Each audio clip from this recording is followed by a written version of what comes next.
The wind came from far off and arrived without asking leave, carrying the dry scent of crushed sage and sun-warmed earth. In that reach of the west, the sky felt too large for any one man, and distance had a way of shrinking things corral, cabin, and entire life into small marks against the emptiness. It was a land indifferent to stories. It asked only that you live in it. A man traveled alone along an old wagon road, guiding a thin team and a light wagon, as if he meant to pass through the world without being noticed. His hat was worn, his dark coat showed the honest rub of use, and his face held a stillness that was not peace but watchfulness. Some men learn to scan the horizon out of habit. Others do it because somewhere inside, they are still listening for a sound they should never have to hear again. His name was Ephraim Cole. He had served as a soldier, not with the kind of glory people sing about, but with the kind of service that leaves marks no one can see and that no one truly wishes described. Now he was moving toward a place on the map that barely deserved to be called a place at all. A narrow valley, a creek that ran more out of stubbornness than strength, and an abandoned cabin someone had sold him cheaply without questions. Ephraim did not want questions. He wanted to learn how to live in peace. But peace in the West was rarely a location. It was a decision made again and again, while the world kept offering other roads. The wagon rolled down a slope and entered the valley. The creek flashed in thin ribbons between stones. A flock of birds rose at the creak of the wheels. The cabin stood as promise-darkened boards, a crooked roof, a chimney that looked more like a memory than a tool. No fence, no garden, no sign that life had remained. Ephraim stopped. He studied the cabin the way a man studies a sentence or a chance. Then he climbed down, put his boot on the ground, and drew a slow breath. The air tasted of mineral and distance. "Here," he said softly to himself. "Here no one knows me." And at that moment, he recognized the first mistake in that thought. It was not other people he needed to hide from. It was what he carried inside. The cabin and the silence that does not heal. In the first days, Ephraim worked as if wood and nails could repair the past. He cleared the cabin of dust and rats, braced the roof with boards hauled from the nearest town, and dug a shallow trench to pull rainwater away from the foundation. He fitted a door that closed properly. He set a window that opened without too much complaint. Above all, he built routine, because routine is a kind of invisible fence against certain thoughts. The nearest town was called Ridgewater, half a day by wagon if the road was kind. It was small, but it had a mercantile, a blacksmith, a post office, and a saloon where men spoke loudly so they would not hear what quiet tried to say. Ephraim went only when he had to. He bought flour, salt, kerosene. He spoke little. He paid in counted coins. He returned before dark. People noticed, but they did not press him. In the West, many men arrived hoping to remain unknown. Most did not manage it for long. The first person to speak to Ephraim as more than a silent customer was Mrs. Larkin, who ran the store. Her hands were strong, her face set by sun and worry, and her eyes looked as though they had witnessed more departures than homecomings. "You're new out here," she said, wrapping nails in brown paper. "I am," Ephraim answered. "You staying?" Ephraim hesitated. The question sounded simple, but his heart received it like a test. "I intend to," he said at last. Mrs. Larkin watched him as if reading what he did not say. "Intending is easy," she said. "Staying costs." Ephraim did not argue. There was too much truth in it to need a reply. Outside, a man leaning against a hitching post studied Ephraim with a steady interest. Tall and narrow, unshaved, a hat too fine for the rest of his clothing. A kind of gaze that measures weakness and usefulness. Ephraim felt his body answer before his mind did. A tightening in the shoulders, the old instinct to judge distance, exits, hands. He forced himself to loosen. Peace, he told himself. You came for peace. But at night, In the cabin, when the wind slipped through cracks and the small fire in the stove snapped and sighed, peace felt like a skittish animal. Ephraim lay down and closed his eyes, and then came the sound he tried to forget: hurried steps, distant shouting, the dry crack of breaking wood, commands spoken in darkness. Not clear memories like a story, but fragments like splinters. He woke with his heart pounding, his body ready to rise, his hands searching for something that was not there. And when he realized where he was, shame followed old, heavy shame, as if he had survived things he did not deserve to survive. He did not drink. He did not pray much. He did not speak to anyone. He worked, and he hoped work would empty him out. A boy in the creek, and the first crack in isolation, one late afternoon, returning from Ridgewater, Ephraim heard a shout near the creek. It was not a fight. It was fear. He hung the reins on a peg and ran, moving with a speed he had not used since his service. On the bank, he found an older boy on his knees, arms stretched toward the water. A small dog barked wildly. In the middle of the creek, a smaller child slid among stones, struggling to find footing. Ephraim stepped into the water without thinking. The current was not strong, but the bottom was treacherous. He reached the child, lifted him carefully, and carried him back to the bank, holding him steady until his feet found ground. The boy coughed, frightened, and gripped Ephraim's shirt as if it were the only solid thing left in the world. "Easy," Ephraim said quietly. "You're all right. You're all right." The older boy stared with wide eyes. "He fell. I told him to wait," the boy stammered, guilt in every word. Ephraim saw it and felt a strange pain, not in his body, but in the place where a man realizes he can still be needed. "What's your name?" Ephraim asked the younger child. "Noah," the boy answered, voice trembling. "And you?" Ephraim asked the older one. "Carl," the boy said. "We live up the road." With Ma, Ephraim walked them home to a small house with a porch. A woman appeared in the doorway, her face tightening in fear at the sight of Noah soaked through.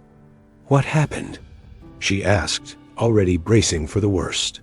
"He slipped in the creek," Ephraim said. "I brought him back. He's shaken, but he's fine." The woman breathed as though she had been underwater and just surfaced. Her eyes shone with tears she refused to let fall. "Thank you," she said, and there was more than gratitude in it. There was weariness. "I'm Anna Hart." Ephraim touched his hat, respectful. "Ephraim Cole."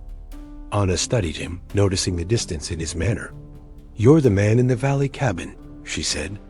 "I am." She pulled Noah close. "You shouldn't be alone too long," she said, almost as if the words escaped her without permission. Ephraim felt the sentence strike something exposed in him. He did not answer. He only nodded and turned away. On the walk back, he heard Cal's voice behind him. "Mr. Cole," Ephraim stopped. "Thank you," Cal said, too serious for his years. For not letting him go, Ephraim stood still, as if the word letting carried too much weight. "Don't thank me for that," he said softly. "That's the least a man can do." But as he returned to the cabin, he knew something had shifted. Not happiness, only a crack in the solitude. And through that crack, the world could enter, to hurt him or to heal him. The past arrives wearing a man's face. Ephraim's quiet did not last long, because the West rarely allows a man to build a new life without the old world knocking. A few days later at the Mercantile, the man from the hitching post approached him, polite in a way that carried intent. "Mr. Cole," he said. "Name's Vernon Pike. Saw you come in not long ago. A man alone, with good ground." Ephraim disliked the tone. No open threat, only purpose. "The ground is small," Ephraim said. "Small still has value," Pike replied. "And you don't strike me as a man who likes neighbors." Ephraim kept his face neutral. "What do you want?" Pike stepped closer as if sharing a confidence. "They say the stage route will shift. Come nearer the valley. Folks are interested. One represent a few. If you want to sell, now is the sensible time.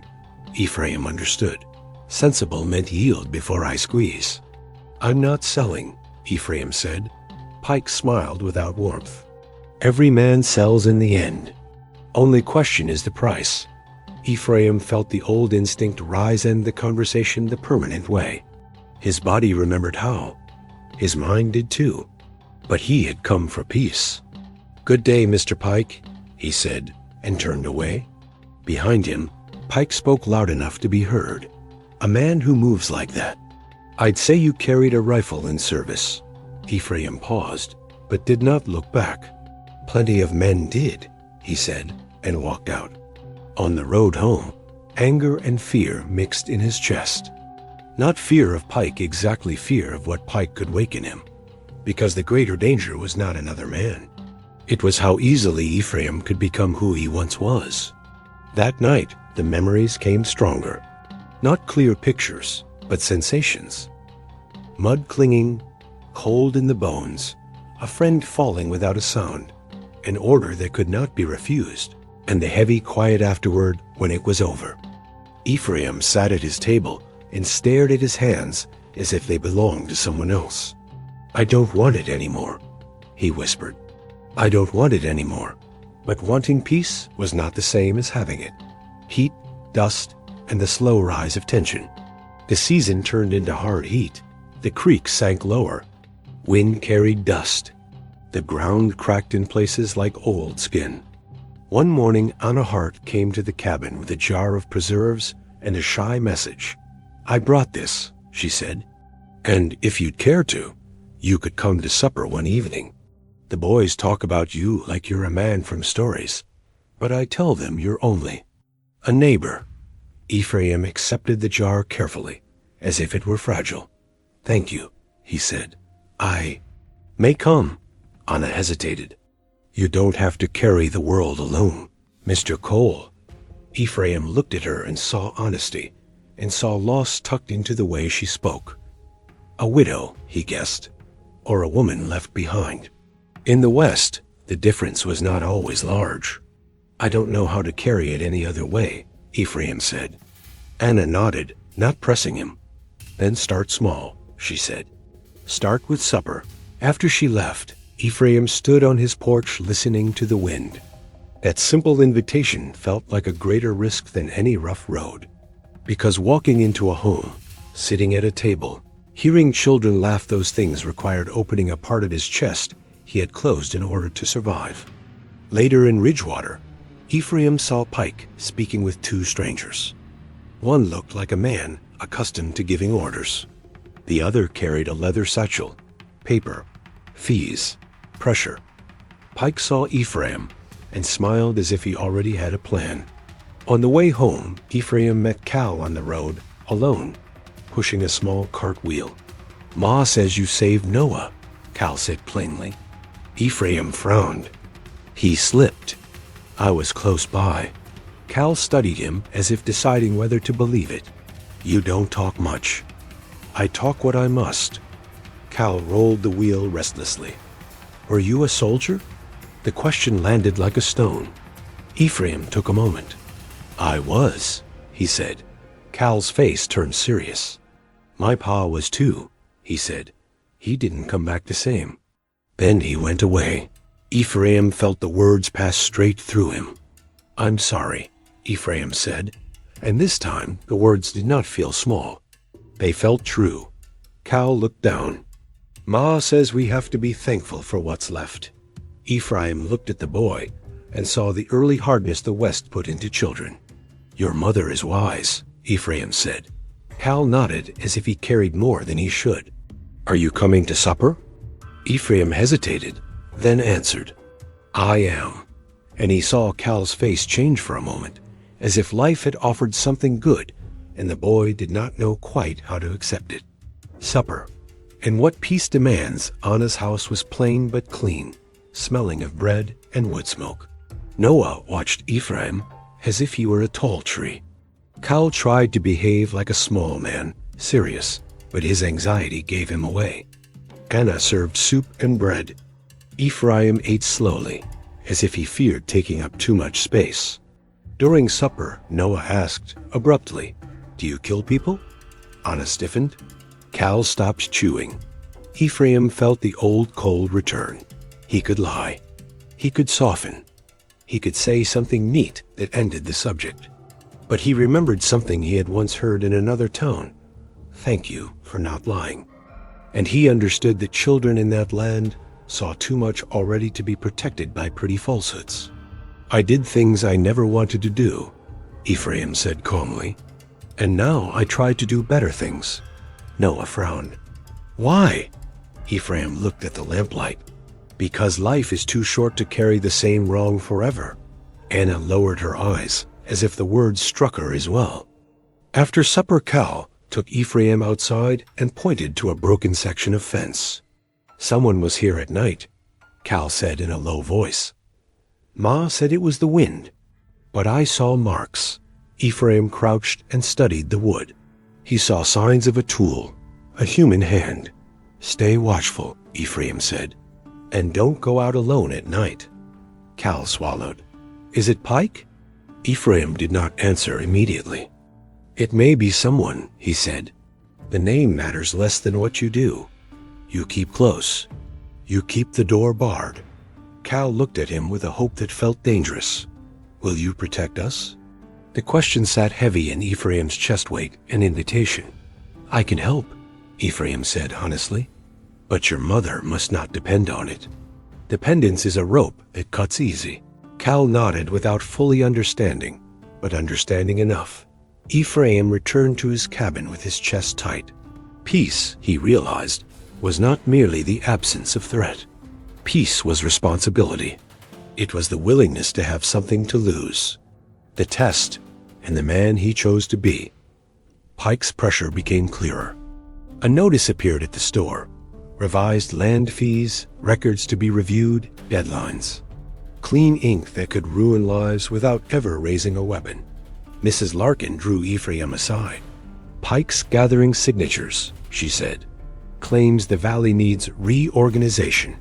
County men are sniffing around. If your papers aren't in order, you could lose your cabin." Ephraim felt the world tilt. The cabin was small, but it was the first place in years where he had tried to be only a man. "I have a deed," he said. "Bring it tomorrow," Mrs. Larkin replied. "We'll see what it's worth when pen meets greed." Ephraim came the next day with his papers. Pike was there, waiting as if he had been sure Ephraim would arrive. "I told you every man sells," Pike said almost pleasantly. "If you want to avoid trouble, sell now. Take the money and move on. A man like you knows how to move on." Ephraim felt the old instinct solve it quickly, permanently. His body remembered. His mind remembered. But he looked at the town, at people who had nowhere to go. He looked at Mrs. Larkin. He saw Anna in the distance with Noah at her side. He saw Cal watching from behind a barrel. And Ephraim understood. Peace was not running from conflict at any cost. Peace was refusing to become an instrument of his own past. "I'm not selling," Ephraim said evenly, "and I'm not threatening you. But I will do this the lawful way, with records, with witnesses." Pike smiled as if amused. "Law?" he said. "Law arrives laid out here. Then we'll make it arrive," Ephraim answered. Pike stepped closer and lowered his voice. "You're a soldier. You know how to settle matters without paper." The bait was plain. Wake the old man in him. Ephraim took a breath and held it a moment. Then he said, slowly, "That's how I lost my peace the first time. I won't lose it again." For an instant, Pike's face showed real irritation. Then he smoothed it away. "We'll see how long virtue lasts when life tightens its grip." Ephraim did not answer.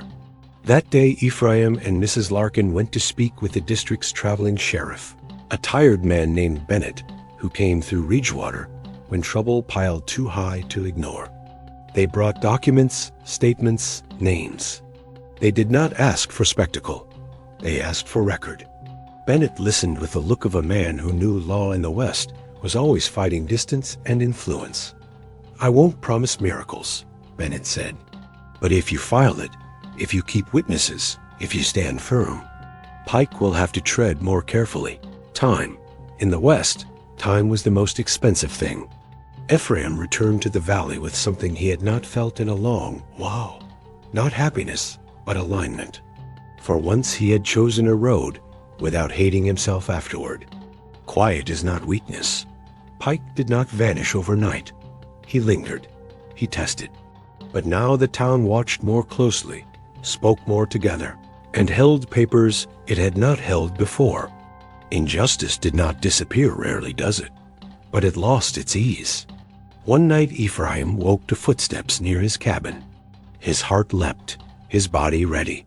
He took up the shotgun he kept not from desire, but from the reality of the land. He opened the door slowly and saw a shadow near the shed. The moon was thin. Wind moved through the grass. For a moment, the world tried to pull him back into the old days when quick decisions meant survival. Ephraim stepped out. "Who's there?" He called, steady. The shadow shifted, then retreated at the sound of his voice.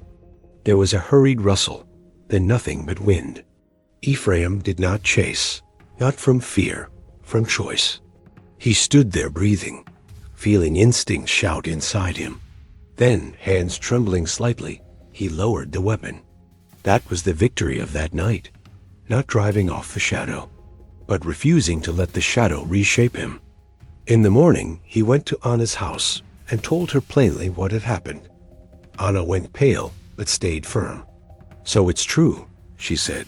"They're testing." Ephraim nodded. "I want you and the boys to sleep at my cabin for a few nights," he said.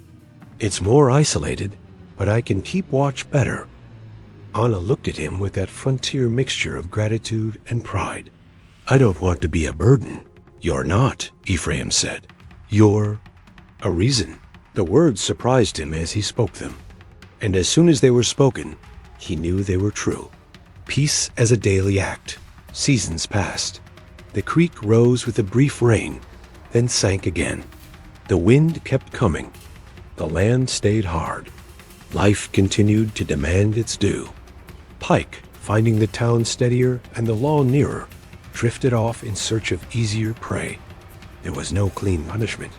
The West seldom offers clean endings, but there was room to breathe, and in that country, breathing room was wealth. Ephraim remained in the valley. He strengthened the cabin. He planted a small patch of ground that sometimes took, sometimes did not. He helped Anna brace her fence. He taught Cal to use tools with calm hands rather than angry ones. He learned slowly, awkwardly to laugh again with Noah, like a man relearning trust. He still woke some nights with the past in his throat. He still had days when the sun seemed distant and doubt weighed more than his body. Shame still rose when he remembered certain orders followed, certain moments when his humanity had been pushed aside for survival. But now he had something else too, presence. And presence, in the West, was a rare form of courage, because it was easier to leave, easier to live alone, easier to harden until a man became stone. The world rewarded that kind of hardness with less immediate pain. Yet Ephraim learned slowly, with effort, that peace was not the absence of danger. It was the refusal to live according to danger. It was choosing, when life tightened, not to become the same instrument that once wounded him. The West took its price from everyone: the thieves, the workers, the powerful, the obedient. It took time, youth, tenderness. And often it took silence, the silence of men who came home from war and did not know how to come home to themselves. Ephraim Cole did not find a shining peace fit for easy stories. He found a rough, daily peace built out of small choices. Not chasing the shadow at night, not taking easy money, not stepping away when a child asked for protection, not lying when someone asked what he carried. That peace cost him. But it was real, and perhaps that is what the West, for all its harshness, could still offer a broken man, not a clean beginning, but the chance to become someone who no longer runs from being human.